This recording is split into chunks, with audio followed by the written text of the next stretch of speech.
এই অবস্থা বাদিকে আপনাকে হেলমেট পরে যেতে হচ্ছে বাধ্য হয়ে। আমাদের ঘর ছাড়া করেছিস তুই, হ্যাঁ? ভারতবর্ষ থেকে নাম বলতে দিবি না। এত বড় তোর সাহস, অভিষেক বন্দ্যোপাধ্যায়। আপনাকে লক্ষ্য করে মিছিল করা হচ্ছে, গায়ে হাত তোলা হচ্ছে, কথা শোনা হচ্ছে। তোর সময় হয়ে গেছে। দাদা, আমাদের এমপি।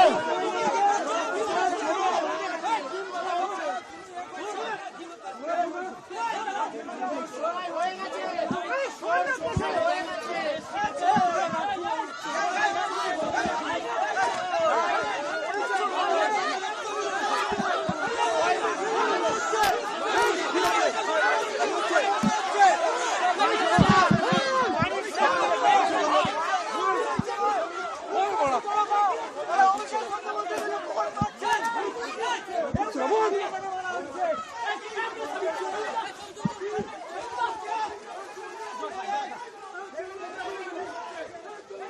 বিশ্বদা এসো, বিশ্বদা এসো, বিশ্বদা এসো।